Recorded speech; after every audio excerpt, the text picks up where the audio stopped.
Digitalismo es un evento a través del cual lo principal es que proponemos un acercamiento a un amplio catálogo de ámbitos que tradicionalmente podemos ubicar en el ámbito analógico, pero que la tecnología reciente, y eso es algo que día a día vivimos cada uno de nosotros, pues ha transformado de forma absoluta. Hablamos de turismo, pero también de muchas más cosas. Hablamos de ocio, de las artes, de cualquier manifestación artística de cualquier tipo a día de hoy. También de educación, por supuesto, de periodismo, de cuestiones y perspectivas de género. Como ven, es muy amplio el catálogo, pero hay muchos más. Hablamos de relaciones laborales, de instituciones como los museos o de otro tipo, como por ejemplo manifestaciones artísticas como la literatura. En definitiva, cualquier tipo de creación, cualquier tipo de implicación del ser humano con cualquier tipo de narrativa ha pasado de ser tradicionalmente analógica a absolutamente, prácticamente, en el día de hoy, digital. Y de eso es de lo que vamos a hablar principalmente en la jornada de esta tarde. Pero antes de dar comienzo a esta jornada, queremos, por supuesto, agradecer, como no, a quienes han hecho posible que esto exista, que esto se lleve a cabo en la jornada de esta tarde. A la Consejería de Cultura del Ayuntamiento de Puerto de la Cruz y al Área de Innovación de Turismo del Cabildo de Tenerife, que junto a Fenomenal Estudio, hacen posible la realización, como decimos, de este evento. Y antes de que arranque, antes de entrar en materia, vamos a dar la bienvenida y, por supuesto, también el turno de palabra al alcalde de Puerto de la Cruz, Marcos González. Marcos, por favor, muy buenas tardes. Pues buenas tardes a todos, buenas tardes a todas, a los presentes y a los que nos están siguiendo y nos van a seguir a partir de ahora por las redes. Voy a permitirme la licencia del presentador. Por favor. Para que vean que sigo teniendo boca, barba y dientes. Para nosotros, para el área de cultura, para el Ayuntamiento del Puerto de la Cruz, esta es una experiencia dentro de un ámbito, de un radar de muchísimos proyectos. Hace unas semanas Tenerife presentaba su nueva marca, Tenerife Despierta Emociones, y al área de cultura y al área de innovación del Cabildo no solamente nos despertamos emociones, sino que vivimos y estamos trabajando en una alianza que después de muchos años consolida un trabajo muy intenso. Como digo, Nuevas Narrativas, un proyecto que nace por el interés del área de cultura, en colaboración con el área de innovación, por propiciar también el diálogo de lo que la tarde de hoy va a suceder en este extraordinario espacio del Castillo de San Felipe. Los ponentes son diversos y son distintos, ya lo ha comentado el presentador, y cada uno de ellos merece estar aquí durante minutos presentando su trayectoria, sus capacidades y las oportunidades también de desdibujar toda esa quizás guerra que hay a veces contra las cuestiones digitales, ¿no? Por eso Nuevas Narrativas en este primer proceso hace hincapié en el digitalismo. Lo hicimos ayer con el taller de creación de videojuegos. Era espectacular ver a niños de 12, 13, 14 años emocionados creando su propio videojuego, y por la repercusión que tuve con el ponente de ayer por parte de los docentes con los que esta mañana nos escribíamos, también fue una experiencia inolvidable, como la que esperamos que sea de esta tarde. De verdad que desde el área de cultura, y agradecer una vez más el esfuerzo humano y personal que hay detrás del área, que con tan solo 2 personas al frente y con quien les habla asumiendo la responsabilidad de cultura desde una alcaldía, estamos poniendo en marcha no 10 ni 5, sino más de 20 proyectos en la ciudad para generar un concepto de Puerto de la Cruz que es el modelo de Puerto de la Cruz que todos buscamos y ambicionamos. En un momento de crisis, en unos momentos complicados, fuimos capaces de poner en marcha todas las iniciativas culturales y mantenerlas, y eso también nos ha posicionado de una manera distinta, porque somos un municipio también destino turístico, como bien saben. Yo espero que disfruten de la tarde, que disfruten de todas las ponencias, que podamos aprender todo. Yo tengo que marcharme después a otra presentación de Mujeres Urbanitas, Mujeres Visibles, otro proyecto de perspectiva de género en el urbanismo, pero espero que la tarde de hoy disfruten y que además todas estas ponencias nos permitan, aparte del conocimiento y de la experiencia de escucharla, nos permitan poner en valor también esos múltiples debates que tenemos que afrontar en esta nueva sociedad, una sociedad que nos toca también reinventarnos. Ya lo ha dicho nos lo ha hecho por obligación la pandemia, donde al final las redes y todas estas oportunidades de personas que no están presentes pero que nos están escuchando, que nos están viendo, y sobre todo que nos permitan la tarde de hoy incidir en esas nuevas narrativas, en las nuevas formas de expresarnos, las nuevas formas de conocernos, las nuevas formas donde sin ninguna duda el arte, sea cual sea su expresión, esté presente en esta apuesta clara por la creatividad, por la diversidad. Nos planteamos desde el Puerto de la Cruz mostrar el ecosistema cultural del municipio y, sobre todo, permítame la expresión, ser el epicentro de la cultura de toda Canarias. Así que muchísimas gracias y a disfrutar. Gracias. Bueno, muchísimas gracias a Marco González, alcalde del Puerto de la Cruz, por esta introducción. Antes de comenzar a presentar a cada uno de los ponentes que van a comenzar a ocupar este espacio durante la tarde de hoy, queremos recordar que este encuentro se enmarca dentro de un programa mucho más amplio, ya lo ha dicho el alcalde, dedicado a nuevas narrativas. Estas nuevas narrativas lo que pretenden es aludir a un relato más compartido, más amplio, dentro de un espectro que abarca muchos elementos susceptibles, por supuesto, de actuar, de interactuar, ¿vale? No solo de hacerlo de forma individual, sino también de establecer hilos conductores. Hablamos, por supuesto, de lo que hemos mencionado anteriormente, de literatura, también de periodismo, pero también de dramaturgias, de música, de poesía. En definitiva, como ha dicho el alcalde, de cualquier tipo de manifestación cultural. Este proyecto no es el único, no es un elemento aislado, va a tener continuidad durante el resto del año con la programación de una serie de actividades públicas, de eventos alternativos o paralelos a este, como charlas, talleres, como también, por ejemplo, el que se desarrolló durante la jornada de ayer, denominado Crea tu videojuego, y que estaba enfocado a alumnos de secundaria, y el que se denomina Esto no va de libros, ficción digital y educación literaria, en este caso enfocado más bien a profesores. Vamos allá a dar paso al primero de los invitados, pero antes de ello queremos recordarles que este evento, que este acto se está retransmitiendo en streaming. Va a haber oportunidad para que los asistentes, tanto de forma online como presencial, como ustedes, puedan efectuar preguntas a cada uno de los invitados de esta tarde después de cada intervención. Y todos los contenidos se van a quedar alojados en la web del evento. Hablamos de nuevasnarrativas.es y también del canal de YouTube. Pero vamos a no dilatar esto mucho más. Vamos a empezar ya con la presentación del primero de los ponentes y de la primera de las charlas que lleva este título, Más allá de los caminos que se bifurcan, por parte de Lucas Ramada Prieto, investigador especializado en ficción digital infantil y juvenil. ¿Cómo introducimos a Lucas? Pues con varios términos que hay que poner sobre la mesa, ¿verdad? Cambiar, por ejemplo, el concepto que está bastante arraigado, o lo ha estado durante mucho tiempo, sala de juegos, por otro término, otro concepto mucho más amplio y que está ajustado, sin duda, a la realidad, al menos a la de, que podría ser el de sala de jugar o sala para jugar. Romper también tabúes, como el que vincula de un modo inseparable, aparentemente inseparable, al videojuego de la industria, dando la espalda a todo lo que pueda sonar remotamente inclusivo o universal.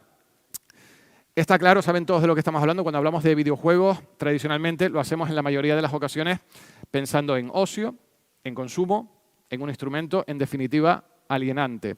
Por supuesto no es así.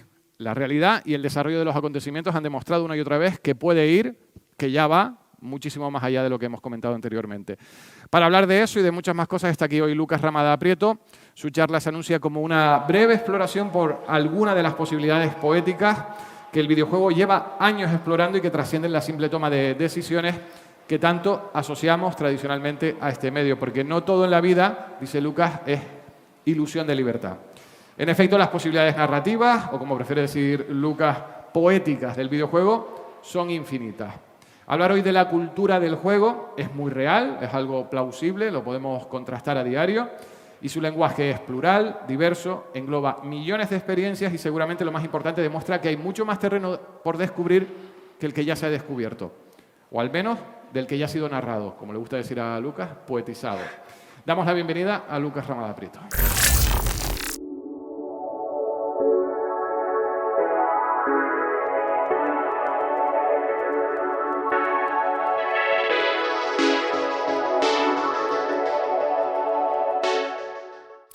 Hola, yo soy Lucas Ramada Prieto, investigador especializado en ficción digital infantil y juvenil, que es una especie de mezcla entre el mundo del videojuego, pero también de otras formas de cultura digital, como el hipercómic o la literatura electrónica.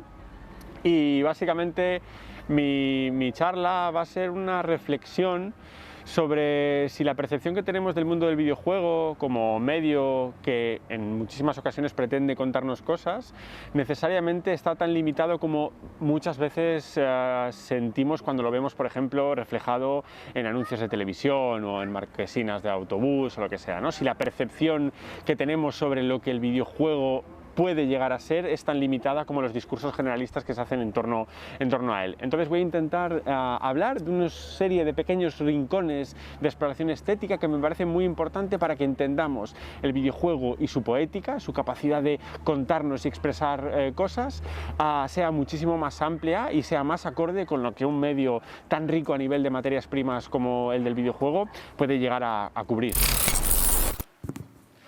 Bueno, yo soy Lucas. Y en efecto he venido a intentar hablar de la importancia de la poética del videojuego, como decían al introducirme, en desafío a los estrechos modos de percepción que tenemos normalmente de una industria causada por cómo entendemos el juego a partir de las comunicaciones mercadotécnicas normalmente, ¿no?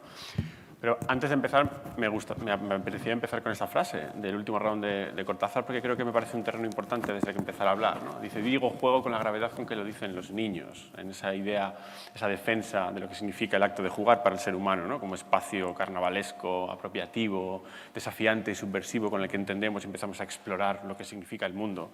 Y en cierta manera eso es fundamental no olvidarlo cuando intentamos entender qué es el medio, qué es el videojuego. Incluso podemos atrevernos a empezar una charla como esta con algo que es el horror absoluto cuando intentas hablar de un medio, que es empezar definiéndolo, ¿no? Pero en vez de meternos en definiciones canónicas y en debates ontológicos sobre las esencias, etcétera, podemos incluso dar de la mano fondo y forma y juguetear con una obra muy interesante de un artista que se llama Paolo Pedercini, en el que tiene un generador aleatorio de definiciones de juego en la red, ¿no? Y tú vas estando constantemente en contra de ellas y cada vez que estás en contra de cada una de ellas te da una nueva. Es un generador aleatorio. Y he elegido una, estuve jugueteando, no tenemos tiempo en media hora para ponernos a juguetear y hacerlo un plan performance de verdad, pero estuve jugueteando con alguna y reflejan bastante bien las tensiones sobre cuando pensamos qué es jugar, como el margen amplio de lo que puede llegar a ser, pero siempre hay algo que no nos encaja del todo, porque todos tenemos una especie de visión personal, ¿no?, sobre lo que es jugar. La primera de las definiciones que me encontré decía, es un ritual imaginativo caracterizado por un conflicto estructurado, ¿no?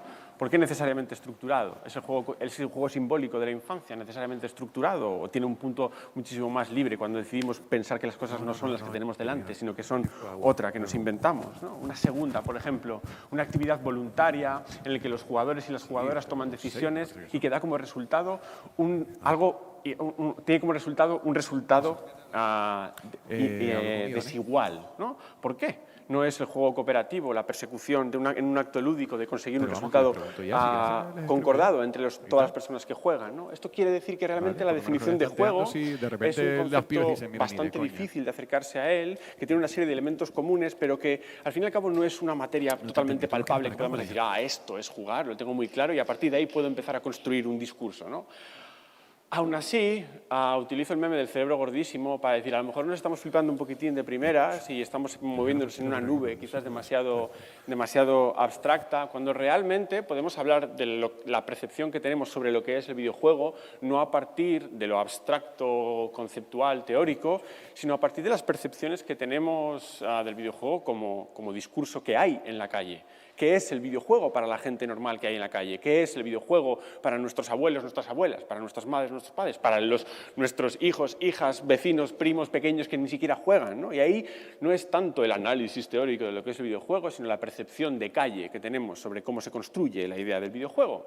Y desgraciadamente, desde mi perspectiva, evidentemente, está muchísimo más limitada que esas definiciones que teníamos antes, ¿no? Los juegos que vemos en las marquesinas de los autobuses, que vemos en los anuncios de televisión, tienen hacen emerger una idea muy concreta de lo que es o de lo que parece ser el videojuego, que se parece muchísimo más a una especie de esfera de puro entretenimiento superficial, además extremadamente espectacular. Sí, esto es un torneo de deportes electrónicos en Asia. Incluso podríamos intentar, si realmente el que controla el discurso de lo que es o lo que no es un videojuego es la mercadotecnia, podríamos intentar definir lo que es el videojuego a partir, ¿por qué no?, del top 20 de juegos más vendidos de cada año, ¿no? Y bueno, no se ve, evidentemente, está muy pequeñito, pero si hacemos este ejercicio de, vale, ¿qué es para el top 20 de videojuegos más vendidos en un año el concepto de videojuego? Y tendríamos una visión bastante problemática desde mi punto de vista de lo que pensamos o pensamos como conjunto sociocultural lo que es el videojuego. ¿Es el videojuego un simulador de deporte elitizado? ¿Es el videojuego un simulador de colonialismo cookie? Porque todo el mundo ha estado jugando en pandemia al Animal Crossing y a todos nos encanta echar una partida en Animal Crossing, pero básicamente es un juego sobre habitar islas supuestamente desiertas, ¿no? Y eso no deja de ser una especie de sistema de colonización concreta del espacio natural. ¿Es el videojuego necesariamente esto? ¿Es el videojuego una fantasía de poder bélica, como entendemos a partir del elevadísimo volumen de juegos de disparos en primera persona que encontramos constantemente en el discurso mainstream sobre lo que supuestamente son los videojuegos?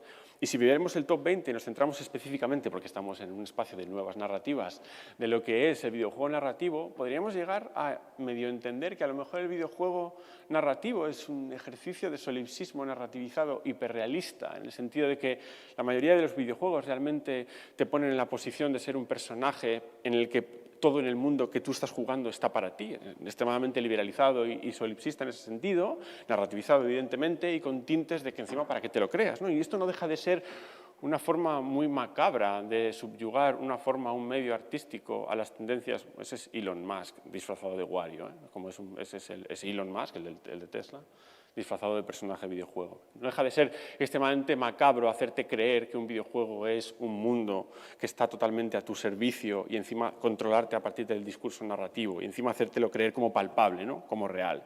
Y eso es extremadamente dramático. Y además no encaja esa idea que tenemos de lo que el top 20 o el discurso generalizado en torno a los videojuegos refleja lo que supuestamente es el videojuego. Tampoco es demasiado limitado para las definiciones primeras que teníamos de lo que puede llegar a ser el juego, el videojuego en este caso.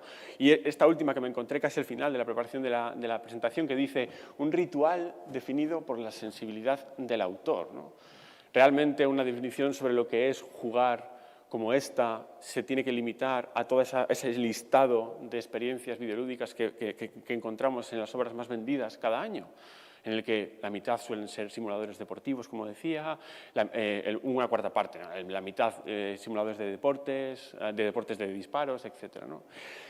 Lo que pasa es que realmente me parece un error enorme intentar definir un medio y las posibilidades expresivas de un medio a partir de las obras más vendidas y no a partir de lo que digo aquí, ¿no? Su posibilística expresiva. Lo que pasa es que, de nuevo, meme de cerebro gordo, a lo mejor hablar de la posibilística expresiva de un medio es demasiado poco concreto como para que os hagáis una idea de exactamente qué pretendo hacer con esta charla que se llama Más allá de los caminos que se bifurcan, ¿no?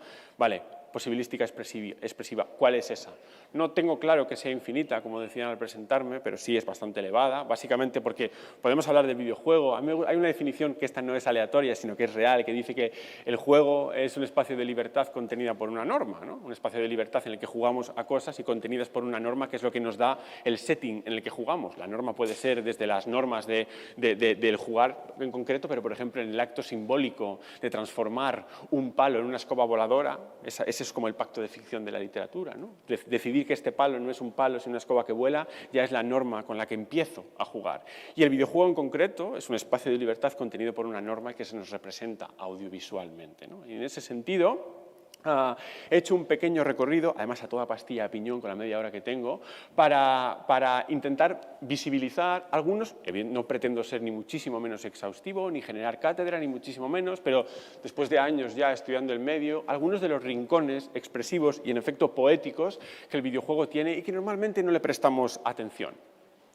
Si empezamos a pensar en esa definición del videojuego narrativo mainstream, una de las cosas que aparecía constantemente era la idea del hiperrealismo, ¿no? Cuando pensamos en un medio audiovisual y cómo nos llega a nosotros, que es a partir de la representación gráfica, muchas veces se habla de los avances del videojuego en la medida en lo que más se parece a la realidad, ¿no? Como estamos obsesionados con ese avance no tanto estético como tecnológico, ¿no? Y si te paras a pensar los juegos más bellos del 2020, 2021, etcétera, bla, bla, bla, te encuentras algo como esto, ¿no? Que es el Ghost of Tsushima, el Last of Us 2, el Assassin's Creed Valhalla. Lo siento, me aburro muchísimo con esto.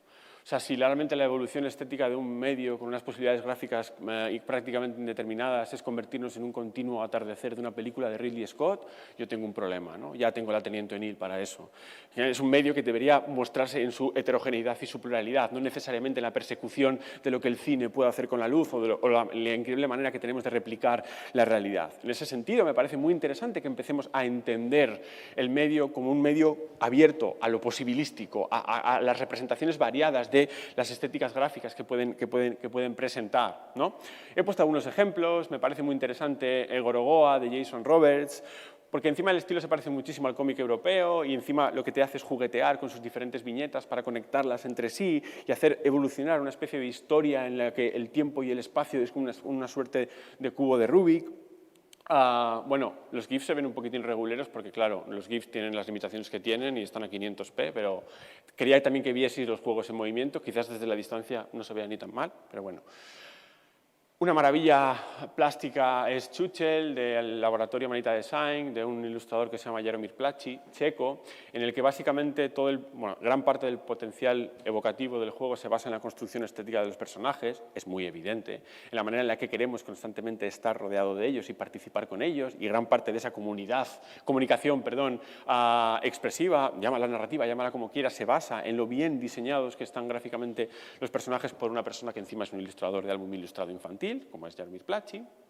La misma escuela, porque todo es de un laboratorio checo, la escuela de animación y de ilustración checa, que encima tiene muchísima tradición, es también este juego llamado Samaros 3, en el que no es tanto el poder, aunque realmente esos dos personajes sean increíblemente adorables, el poder de Samaros 3 reside casi más en la construcción de los escenarios, porque se trata de un juego en el que vamos explorando y entendiendo cómo funcionan mundos extraños que queremos todo el rato entender, ¿no? a partir del paseo, y evidentemente la manera en la que están construidos estéticamente ayuda a querer estar presente en ellos, que la idea del juego sea simplemente conocer un lugar, necesita que el lugar sea artísticamente evocativo, ¿no? O, por ejemplo, un juego como My Exercise del animador japonés Atsushi Wada, en el que, bueno, básicamente es un juego sobre estos dos personajes adorabilísimos y extremadamente extraños, en el que tenemos que estar una hora haciendo abdominales con este niño un poquitín así como regordete, y a partir de hacerle hacer abdominales se va desencadenando una especie de no narrativa muy interesante, pero es la sugestión de cómo está construido visualmente lo que te hace querer seguir haciendo abdominales y conocer otros personajes que van apareciendo, ¿no?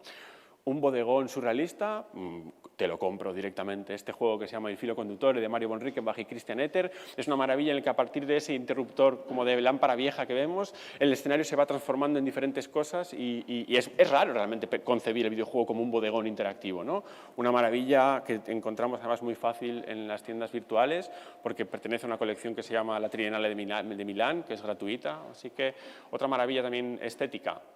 Aquí vemos un poquitín cómo funciona el juego, que es básicamente hacer clic, clic, clic y van apareciendo diferentes cosas, una especie de flujo de versos surrealistas en forma de bodegón súper interesante. O este pequeño juego chino de Yueki Wu, en el que básicamente se llama Small Life, vida pequeña, que solamente con la tinta negra, bueno, tinta digital negra, tenemos que olisquear la cotidianeidad de esa ciudad que se nos representa en la ilustración, ¿no? Intentar entender qué es lo que está ocurriendo en esos pequeños espacios que se representan.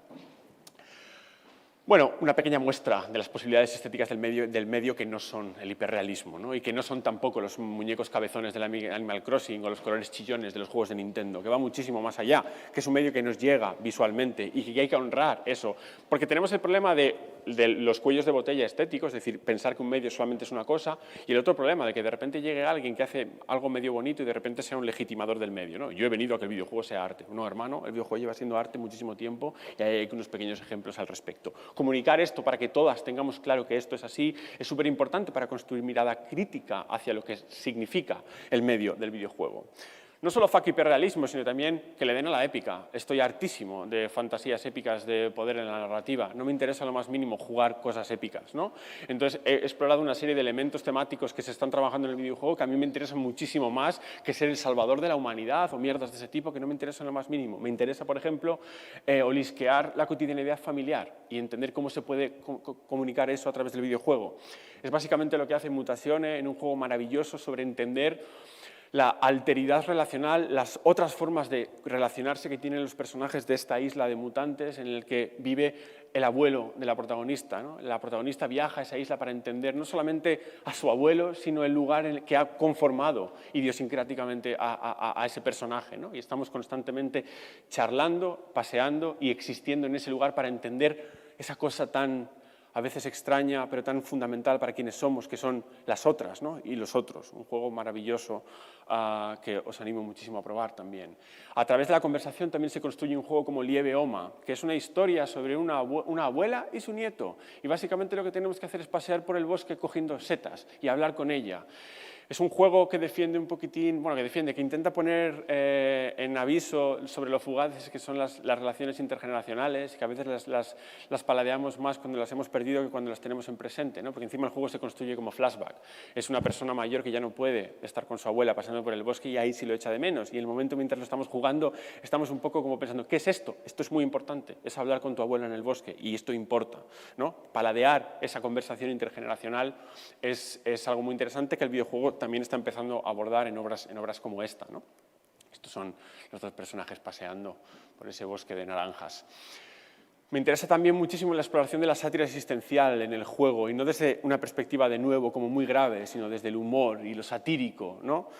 Ser una mosca que asciende de manera irreflexiva hacia la luz. Es un juego de 5 minutos hecho por un estudio que se llama Krillbyte, en el que, si no queréis oír el final, podéis taparos los oídos ahora, porque os los voy a spoilear a saco, en el que resulta que al final, eso que ascendemos de manera irreflexiva es una bombilla.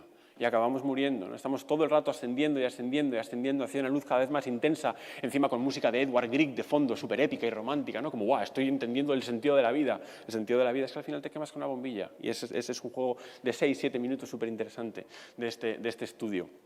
De otra manera, muchísimo más compleja, quizás, trabaja esta idea de lo que significa existir y ser y la ilusión de libertad. Es de Stanley Parable, de Galactic Café. No sé si habéis leído Niebla de Unamuno, pero es una maravilla de novela. Y esta es como su hermana videolúdica, por así decirlo. Es un juego en el que somos un oficinista, en el que no sabemos qué pasa porque no hay nadie en la oficina y tenemos que llevarle a entender qué está ocurriendo. Pero mientras, un narrador en tercera persona nos va diciendo lo que tenemos que hacer, o no, porque en el videojuego somos relativamente libres para movernos, entonces podemos desafiar lo que el narrador está diciendo y ahí se rompe todo el sistema de juego, todo lo narrativo, y se trata de jugar a entender cómo son las relaciones entre personaje, jugadora y narrador, ¿no? Un ejercicio metaficcional súper interesante, que además es una metáfora también sobre existir y sobre la cárcel de lo que es la ilusión de libertad que es supuestamente trabajar, ¿no?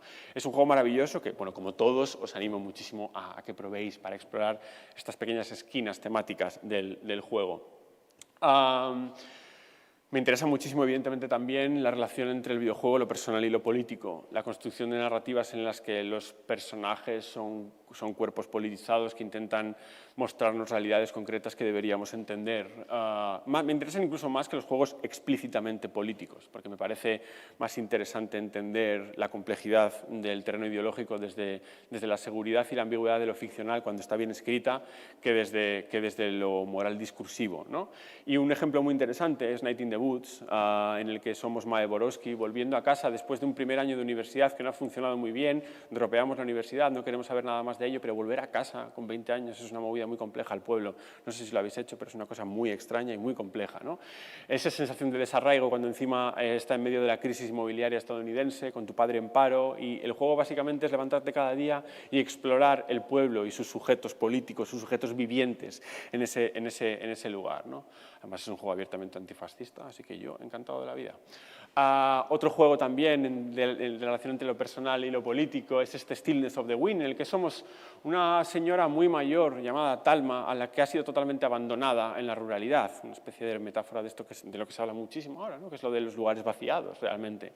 Talma tiene una rutina diaria muy concreta, que se levanta, cuida de su cultivo, cuida de su ganado, hace productos con su ganado, hace queso con la leche, etc. Pero le cuesta mucho porque es muy mayor y nosotros nos metemos vemos en el cuerpo de esa señora mayor que no llega a hacer sus tareas y que porque no llega acaba fracasando en su rutina y por lo tanto acaba muriendo mientras no para de recibir cartas de sus familiares diciéndole lo complicado que es la vida en la ciudad, ¿no? Pero que Talma nunca responde. Talma simplemente tiene bastante con lo que tiene, viviendo sola, teniendo solamente conversaciones con el cartero, que es la única persona que va a visitarla, ¿no? Esa idea de sentir en primera persona, o al menos en una pseudo primera persona, como es la agencia del videojuego, lo que significa estar totalmente abandonada, me parece otra de las posibilidades evidentemente interesantes del mundo del videojuego. Esto es Talma.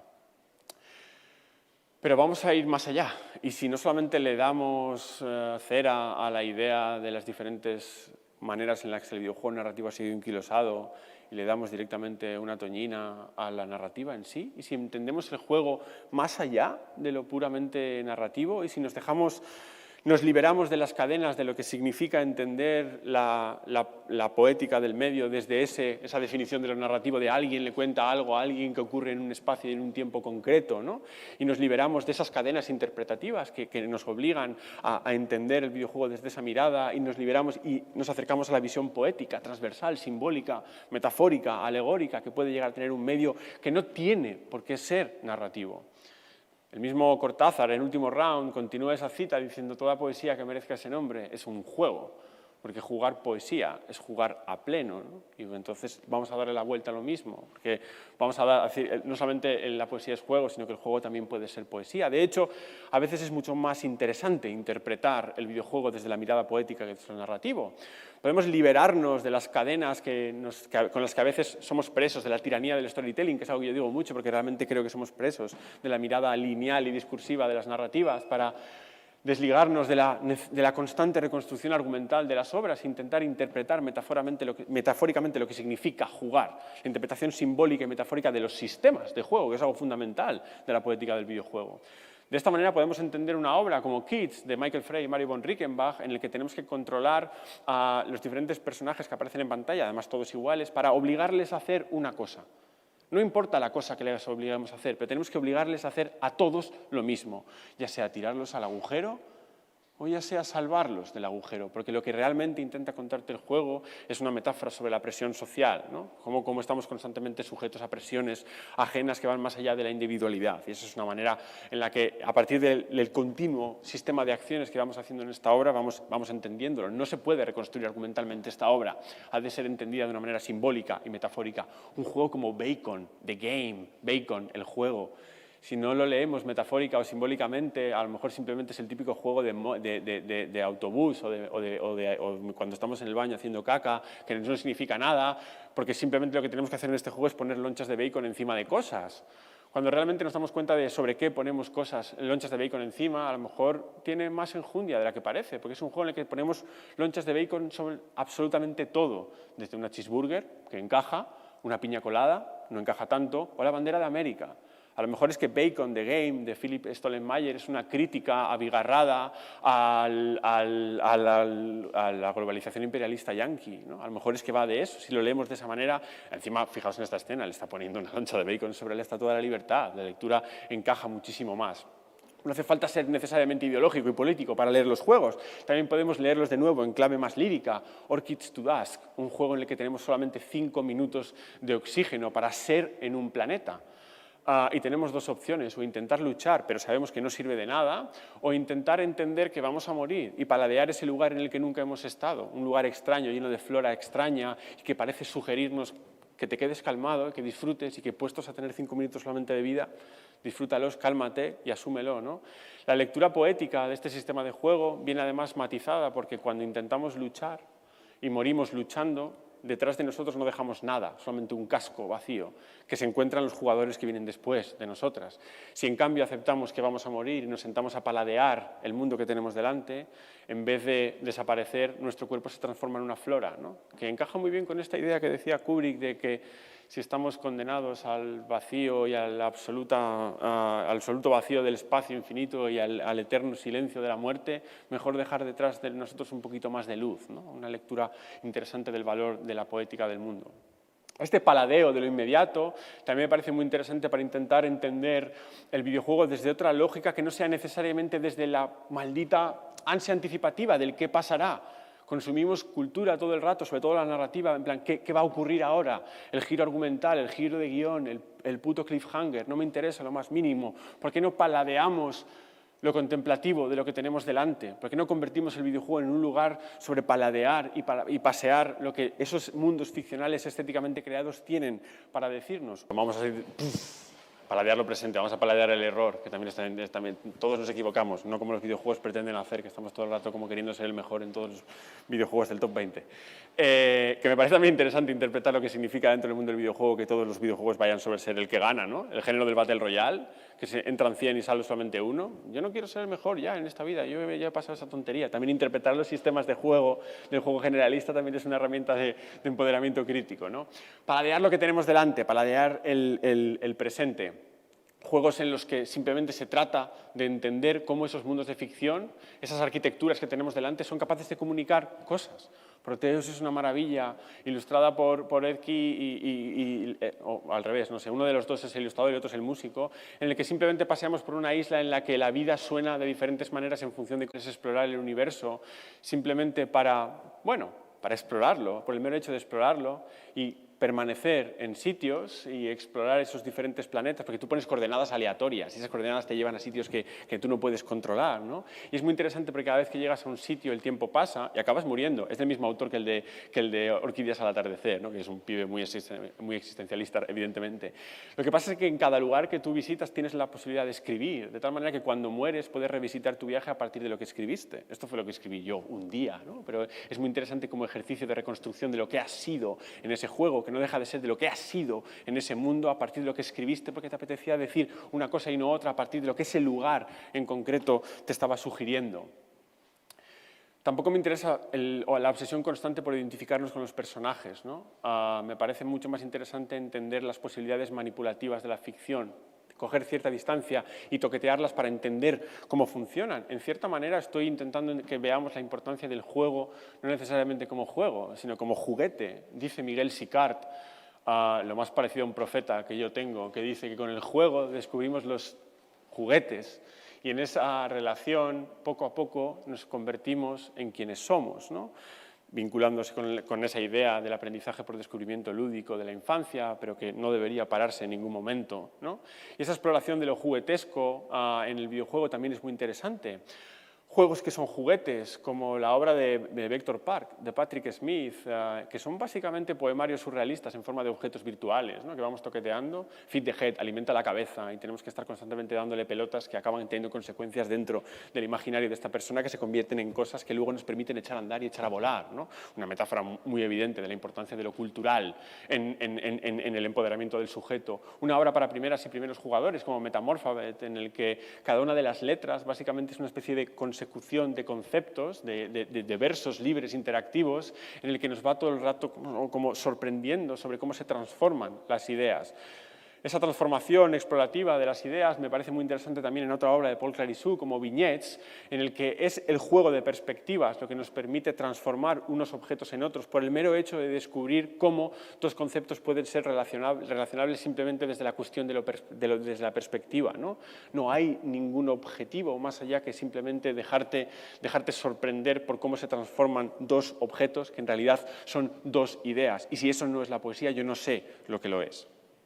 Un juego como Nog, en el que a partir de estas cajitas musicales vamos desencadenando pequeñísimas narrativas, en el que el toqueteo y el juguetesco se convierte en un ejercicio muy interesante de exploración manipulativa de cómo se construyen estas pequeñas cajas musicales, que en realidad es una metáfora sobre una mudanza, ¿no? Cada una de las cajas que tenemos cuando nos mudamos refleja una pequeña historia. En esta idea de manipular para entender, me parece muy interesante también manipular lo musical, porque es fundamental para cómo se construyen los mundos de ficción. No sé cuánto tiempo tengo, creo que muy poquito, ¿verdad? Entonces, os voy a poner simplemente dos pequeños ejemplos, como Panoramical, y no lo vamos a ver, que es una especie de manipulador de entornos audiovisuales, en el que manipulando lo visual se manipula a lo musical, o al revés, de tal manera que entiendes muy bien cómo se producen las relaciones entre lo que vemos y lo que oímos, ¿no? Hay una relación súper interesante entre las dos cuestiones en las obras propuestas. y no lo voy a ver esto lo voy a quitar. Otro ejemplo muy interesante, además un juego de estudiante que me parece que deberíamos también jugar los juegos de los estudiantes, que se llama ROM, sobre cómo una isla como esta puede modificarse expresivamente a partir de lo musical, ¿no? Cuando van cambiando las estaciones también cambia la música y eso condiciona nuestra percepción de la misma. Y el último juguete de un videojuego, que somos nosotras, el jugueteo con la identidad, en una obra maravillosa que se llama Tender, que en vez de Tinder es Tender porque es tierno. Nos hacemos un perfil, además se juega en el móvil, es súper guay porque encima juega con la temporalidad de la vida real. En un juego en el que nos hacemos un perfil para intentar entender algo que es fundamental cuando jugamos, que es que somos personas reales que penetramos en un mundo de ficción. De tal manera que dejamos de ser quienes somos, pero no somos del todo la persona en la que entramos, somos una cosa intermedia, ¿no? Esa identidad proyectada de la que habla un autor que se llama James Paul Gee. Y jugueteando en todo esto es muy interesante entendernos con el juego. ¿A quién le damos like? ¿A quién le damos match? ¿A quién no le damos match? ¿Cómo nos comportamos dentro de ese juego también desde lo conversacional, ¿no? ¿Cómo somos en esos juegos? ¿Cómo queremos ser en esos juegos? ¿Con qué formas de ser nos sentimos más cómodos? Encima es un juego con perspectiva queer súper interesante. De hecho, tiene como una de las cosas tochas que hay en el juego es que te dicen desde el principio, ha sido revisado por una comunidad concreta para que el toqueteo de lo identitario sea lo más amplio posible, que es una de las cosas que falta muchísimo en el mundo del videojuego. Y el último ejemplo con el que iba a cerrar, pero que no tenemos tiempo, pero os animo muchísimo a jugar y que lo hace todo a la vez, es esta pequeña escena de Kentucky Route Zero en el que tenemos la oportunidad de manipular la letra de una canción que llega en un momento perfecto, en un juego en el que básicamente lo que hacemos es modificar las frases que decimos dentro de él, no porque eso tenga consecuencias dentro de la narrativa en sí, sino porque tiene consecuencias en cómo percibimos quiénes somos en ese juego. Y en este momento, en esta canción en concreto, el Too Late to Love You, demasiado tarde para amarte, modificamos la letra de la canción que Junebug y Johnny van cantando, que son dos robots que son más humanos que los humanos de ese juego, de nuevo en un intento reflejo de la deshumanización y la alteridad, que me parece súper interesante, de nuevo. Nosotros siendo juguetes, manipulando música para entender no solamente el mundo que tenemos delante como ficción, sino quiénes somos al penetrarlo. Y ese era como el truco final y he hecho una cosa, por si queréis, os he preparado una pequeña... Los juegos de los que he hablado los tenéis en una colección recogida en itch.io, si queréis pasar el código QR con el móvil lo tenéis ahí. Y básicamente este era mi pequeño recorrido sobre las posibilidades poéticas y expresivas del medio, más allá de lo que supuestamente es jugar a fútbol, meter tiros o ser un héroe, que a mí personalmente no me interesa lo más mínimo, ninguna de las tres cosas. Veo bien, estáis como con el código QR y así. Y ya está, esta era mi charla.